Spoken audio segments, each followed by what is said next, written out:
Dr. Vito, baka naman meron po kayong tips para po sa mga pasyente po na nagtatrabaho po tuwing umaga dahil wala na pong exercise. Tips kung paano liliit ang inyong balakang, liliit ang inyong bilbil, liliit ang inyong hita, at the same time aangat po ang inyong puwet nang wala pong ganong kahirap-hirap, at kahit po kayo nasa office, pwede niyo po itong magawa. Pwede niyo po itong gawin within 30 minutes, at least 1 week, para makita niyo po ang resulta. So, ganito po lang yan. So, kailangan niyo po, nasa office setup po tayo, kailangan niyo lamang po ng pader, at kailangan niyo lamang po ng inyong sarili. So, ang gagawin po natin, tatalikod po tayo sa pader.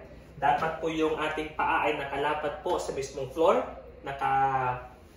Dapat po yan na magkahiwalay. At ang inyong pong kamay, dapat po ay nakalapat po sa pader. So, ang gagawin naman po natin, kapatid, is kailangan nila pong mag-i-squat po ng pagganito.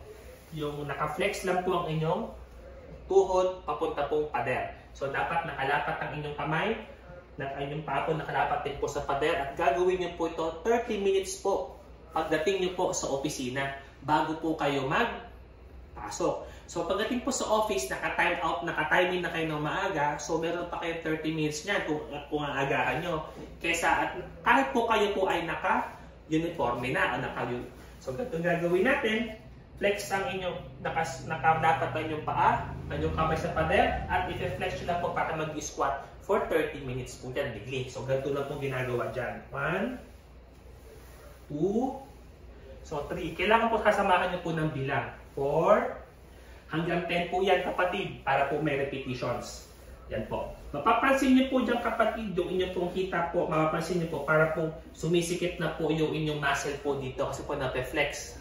So, itong pong muscle na po ito, itong exercise na po ito ay para po lumit ang inyong bilbil, lumit yung balakang, umangat ang inyong puwet, at lumit po ang inyong hita. Kasi yan ang problema po nating mga kababayan natin na puro trabaho po sa opisina ang inaatupag. So, gagawin niyo po ito ng 30 minutes.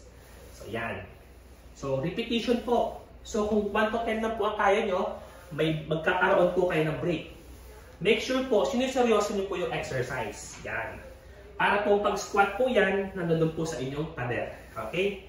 So, mapapansin nyo, sa unang 10 bilang, mapapansin nyo po, sumasakit po ang inyong mga tuhod agad. Ibig sabihin po, unti-unti po na-stretch yung mga taba, ang inyong mga muscle. So, gagawin nyo po yan ng 10 repetitions. Tapos break. Kung kaya nyo po ng mga 20 to 30 repetitions po, yan po ang inyong gagawin. Imagine lang po, kapatid, na meron pong pader.